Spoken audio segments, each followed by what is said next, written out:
from the studios of Farm Journal Broadcast. An attack on one of us is an attack on all of us. Capitol Hill and members of the Ag Committee react to a shooting in D.C. Plus, what you're seeing behind me could be the largest cotton gin in the U.S. We'll have that story ahead on the show. In agribusiness, taking a look at energy markets. But the issue you have with WTI is that every time we get above $50, the Bakken guys get back in play. North Dakota production comes in because they can hedge it out further given the markets in contango. Drovers TV's tracking profits in the beef sector, and warming up before a full day of work can be beneficial for that long-term health. Ag Day, brought to you by the dependable, longest-lasting Chevy Silverado.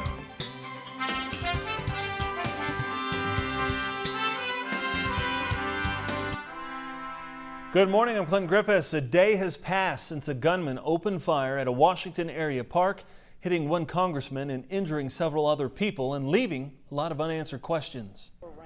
5 victims, including Representative Steve Scalise of Louisiana, were rushed to area hospitals. The 5 were shot during an early morning baseball practice of Republican congressmen and staffers. They were preparing for a charity game against Democrats that was scheduled for tonight in Washington. One of the victims has been identified as Matt Micah. He's the director of government relations for Tyson Foods, based out of the company's Washington office. Micah was hit by gunfire and rushed to the hospital. At this point, we're uncertain of his condition. He has worked for Tyson for 6 years, according to Politico, and he previously worked for the American Meat Institute. The gunman, identified as James Hodgkinson of Belleville, Illinois, was shot by Congressman Scalise's security detail and later died from his wounds. Capitol Police say Hodgkinson used a rifle and was prepared with, quoting here, a lot of ammo. Arizona Senator Jeff Flake, who was at the ballpark, thought at least 50 rounds were fired. The shooting left Capitol Hill horrified and stunned. The House of Representatives adjourned for the day following a prayer service and remarks from Republican and Democratic leaders. I ask each of you to join me to resolve to come together, to lift each other up, and to show the country, to show the world that we are one house, the people's house, united in our humanity. It is that humanity which will win the day, and it always will. God bless. I yield. We've also learned that Representative Mike Conaway of Texas, who chairs the House Ag Committee, and Illinois Congressman Rodney Davis, who serves on the Ag Committee, were at the ballpark when the shooting occurred. Obviously, they were shaken up by the attack. Davis blamed the shooting on vicious political rhetoric that we've been witnessing in Washington. Now on to some farm news. USDA is forecasting a big cotton crop in the U.S. this year at 12.2 million acres overall, 21% above last year. Now, one gin in Texas is preparing for that potential increase in acres by expanding its capacity with the goal of one day becoming the largest gin in the United States. Betsy Given reports from the Panhandle of Texas. The Adobe Walls Gin in Spearman, Texas is growing, along with cotton acres. We felt like we needed to expand to do a better job, more timely job, so we jumped in and built another gin, and somebody was going to. It was imminent. Cotton is a fairly new crop in this part of the Panhandle. First built in 2006, the gin is now adding on a $14.5 million expansion with 4 new lines and a press, which may make it the largest gin in the United States. We can gin about 1,000 barrels a day, 1,100 barrels a day, so we'll be doubling that. And there's potential to add another phase of construction for even more capacity. The combination of the 3, if we ever go all the way, we've been told it'll be the biggest gin in the world. And the gin is expanding for 2 reasons: an increase of cotton yields from last year and the expectations for more cotton this year. Key expects a 25% increase of irrigated cotton acres and possibly 3 times more acres of dry land. But I get calls every day, hey, I planted 700 acres of dry land, and these are people that couldn't even spell cotton last year. There we go. Ryan Johnson is one producer in the Panhandle planting more cotton. I'll be increasing, I'd say 65%. USDA's prospective plantings report estimates Texas will see a 22% increase in cotton acres this year. The ones that are actually switching last minute are going to be cotton guys. They're like, well, now that we've got more, sure, I mean, it's worth a try. I think we're really picking up are wheat acres, irrigated wheat acres, more so than irrigated corn acres. Producers I work with, especially in that Texas Panhandle region, they didn't plant wheat, and I think a lot of them were looking at corn. It didn't go in as well. I look for it to be closer to 12.5. You know, that's a stretch at this point probably, but I think you got to be prepared for it. Not everyone is sold on USDA's high cotton acreage expectation just yet. Some of those places that are planting cotton that haven't before, we don't know what those yields are going to be. So there's still a lot of ifs in the market in terms of if it will be actually a bumper crop. But the market's, I guess, is waiting to accept it to see if it is a bumper crop. It's kind of, you got to show me first, see if it all gets planted, and then see how it all turns out in terms when we get into weather markets. As seeds go in, there's expectations a new gen will buy acres for years to come. Our biggest obstacle in getting new growers is getting people comfortable with growing it. And those growers hope King Cotton will stick around. At the end of the day, I've got to make money.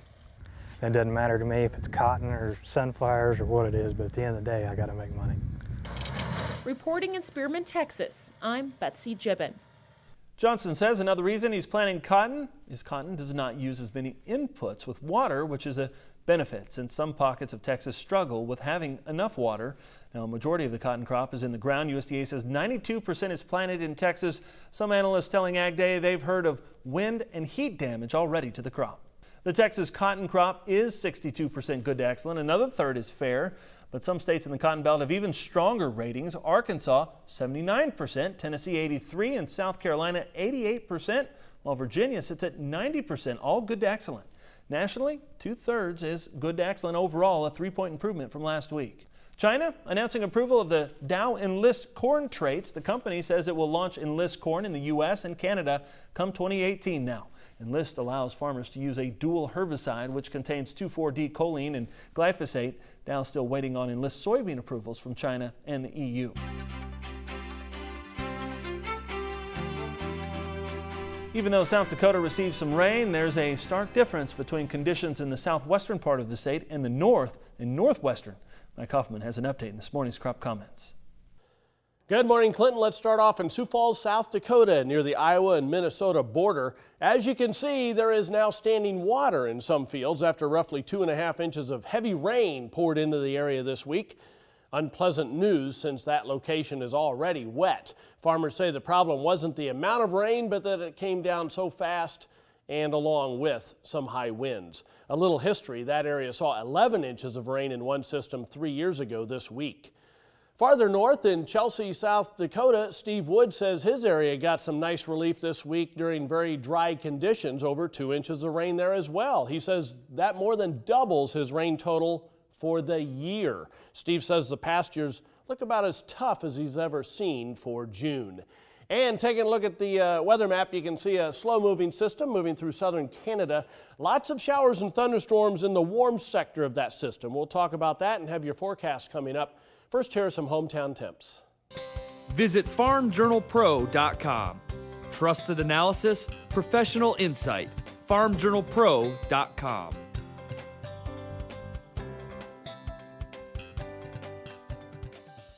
All right, when we come back, we'll check in on energy markets and fuel price expectations for the summer driving season.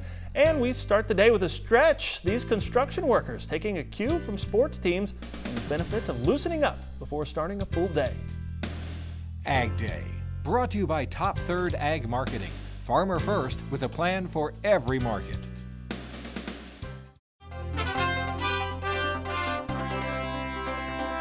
In agribusiness, the Federal Reserve announcing a quarter-point rate hike Wednesday. As expected, the new range will be from 1% to 1.25%. That's the first increase since March.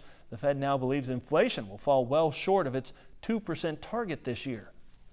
OPEC's plan to cut production to bolster prices may not have its intended effects. That's due in part to higher output from non-OPEC countries like the U.S. Now, in its monthly oil report, the International Energy Agency says daily production from non-OPEC producers could grow by 700,000 barrels and twice that amount next year.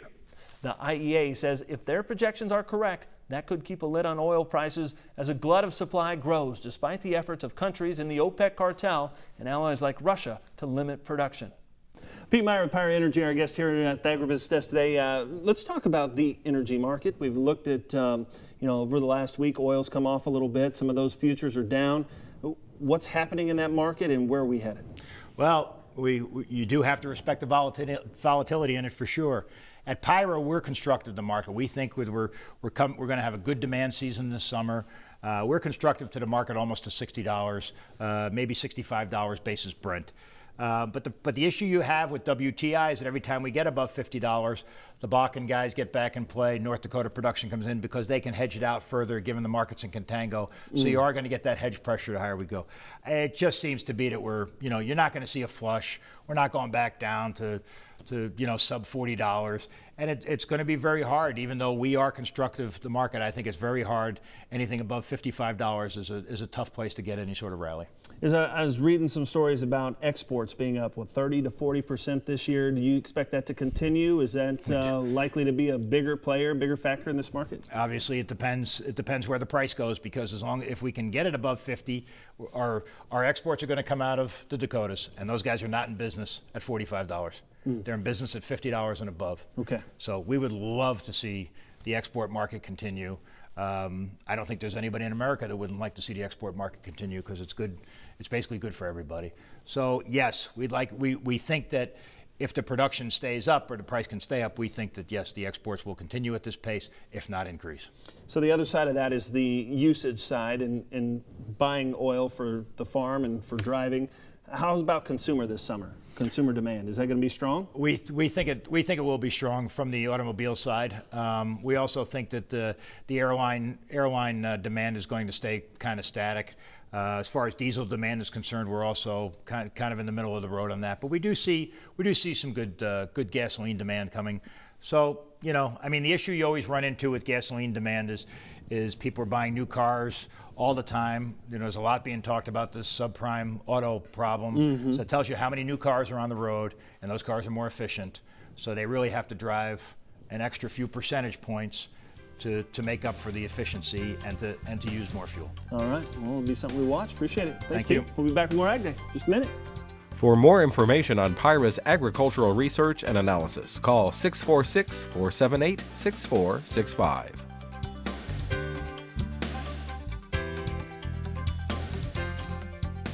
AgDay is powered by Ram Trucks, America's longest-lasting pickups.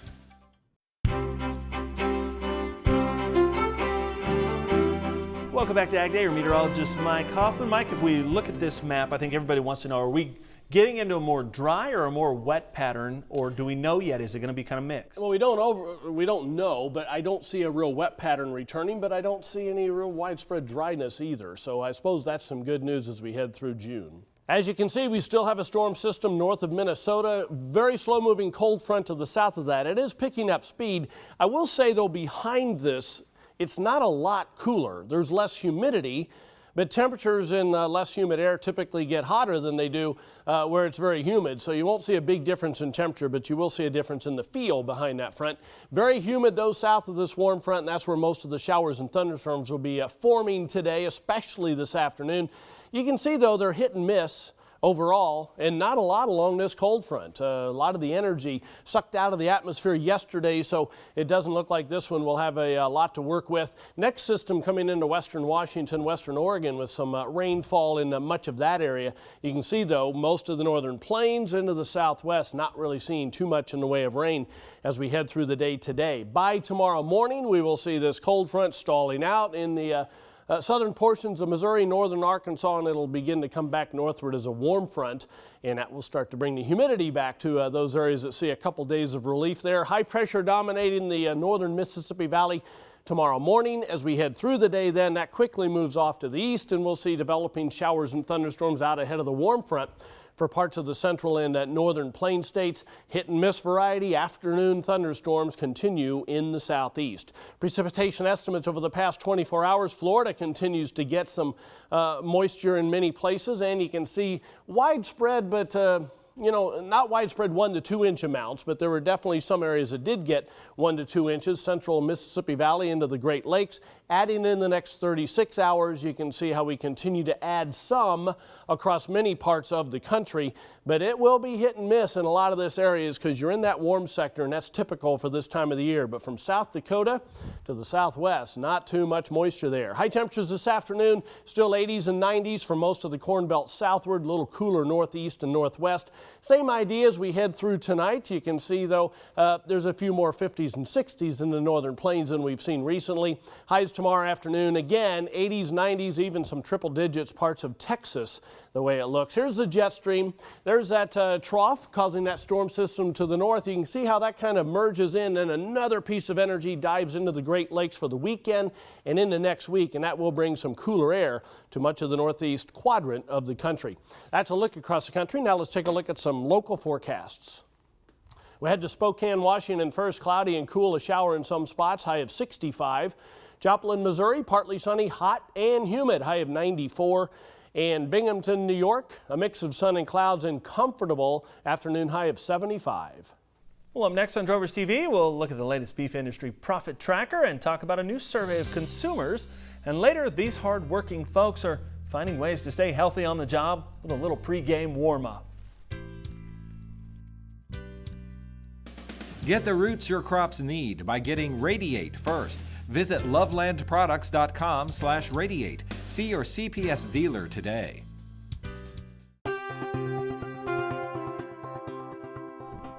On Drovers TV, despite some pressure on cattle markets lately, cattle feeders remain well in the black. The Sterling Beef Profit Tracker putting feeder profit margins at just under the $500 per head mark last week. Feeders showing profits for nearly 7 straight months now. Packer margins, well, they were $206 per head. Cash-fed cattle prices held steady at $136 per hundredweight. And cash profit margins for cow-calf producers in 2017 are expected to average $111 per cow. American consumers want more transparency in the food they buy. That's according to the Food Marketing Institute's 2017 Grocery Shopper Trends. Now, consumers want transparency that offer assurances of food safety, health and wellness, new discoveries, and a closer connection. And they want that information delivered in a clear, forthright, trusting, and easy-to-find way. The research also suggests that while traditional retailers enjoy more traffic and shopper loyalty, this year's research shows how comfortable millennials have become with using online shopping for their grocery needs. According to the Trends research, overall shopper ratings favor retail channels that lead to transparency, including natural and organic and online-only channels. Retailers trailing in transparency with consumers include discount, convenience, supercenters, and value-focused stores. Consumers continue to view their primary store also as a primary ally in their wellness pursuits. Henderson says the study shows retailers that connect better with consumers also provide more transparent information. All right, up next, just because it's not sports doesn't mean you shouldn't start with a warm-up. The agriculture community is always willing to lend a hand, and you can too. Learn more at wildfirerelieffund.org.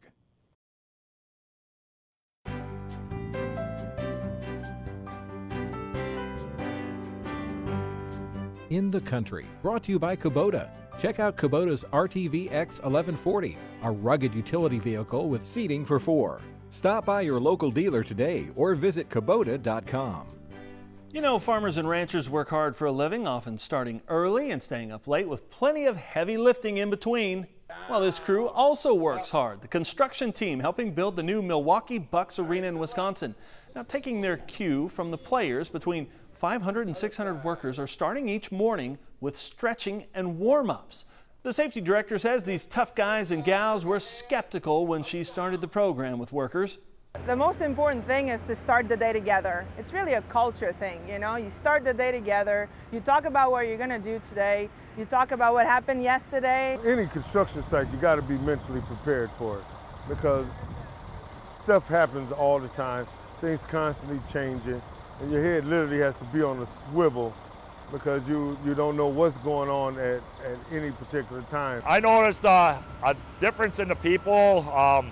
you know, just the way their activities are, feels like it takes them a few minutes to get going in the morning. Now with the stretching, it's basically you're loosened up a bit and ready to go in the morning. The $524 million construction project, which started last summer, is expected to wrap up in fall. There you go. Start with a stretch this morning, and that's all the time we can stretch for our day.